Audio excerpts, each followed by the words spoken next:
This is Banff National Park.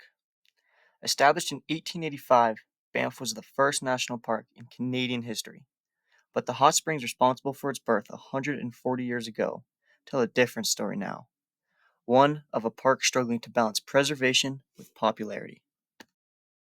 But first, let's dive into the history that makes Banff such a popular destination today. Long before Banff was established as a national park, Indigenous peoples had lived in and cared for this region for over 10,000 years. It served as a sacred place for cultural, spiritual, and trade purposes. But then, in 1883, three Canadian Pacific Railway workers stumbled upon the basin hot springs while surveying for the Transcontinental Railway. Immediately, the railway's vice president, William Van Horn, saw the potential for tourism and began lobbying the federal government to protect the area, not only for the conservation of its stunning natural beauty, but also as a way of selling train tickets. And by 1885, the government created a 26 square kilometer reserve around the springs. Originally named Rocky Mountains Park, this early version of protection had policies that favored economic development over indigenous or ecological interests.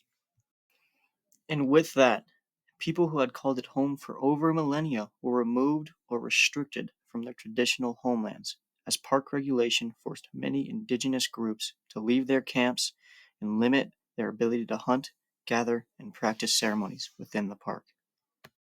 Banff was now dedicated to developing for the interests of tourists and settlers. It wasn't until nearly a century later, in 1984, that Banff was recognized as part of the Canadian Rocky Mountain Park's UNESCO World Heritage Site and assigned an IUCN Category 2 designation, meaning the park is managed primarily for ecosystem protection as well as recreation. Since its creation, Banff has slowly and continuously developed into the thriving mountain town it is today.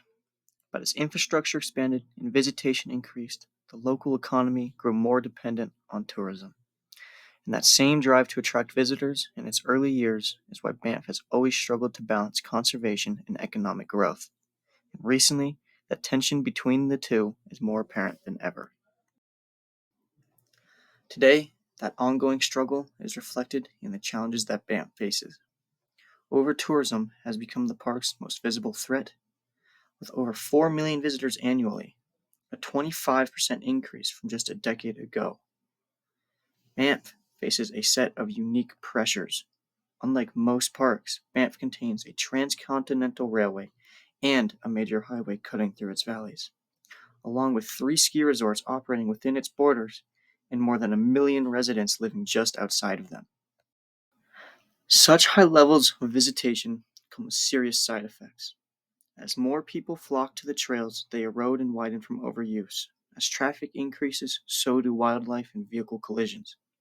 Chronic congestion diminishes the visitor experience and forces costly infrastructure responses that lead to encroaching on the habitat and causing fragmentation, stressing an already fragile ecosystem.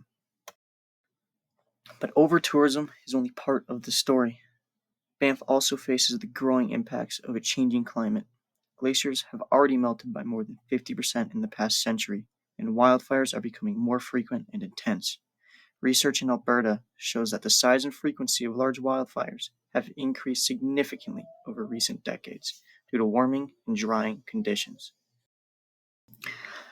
And while climate change is a global issue far larger than any one park's efforts, it's still important to understand how places like Banff fight back against the challenges that they can control.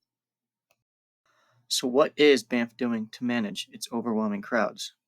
First of all, Banff has established a visitor use management plan for Lake Louise and Moraine Lake.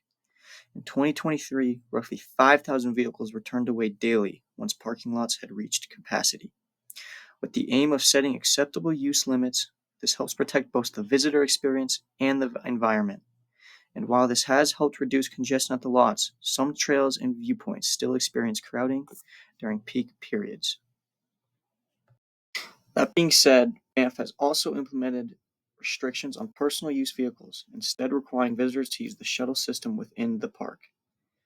Visitors instead park in areas capable of handling the traffic to consolidate it all into one place and not spread it over the entire park. This is part of visitor flow management, which aims to direct people in ways that reduce their impact.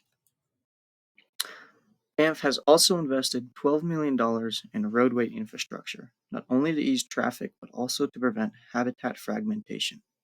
Expanded underpasses and fencing have reduced mortality of wildlife vehicle collisions by over 80%.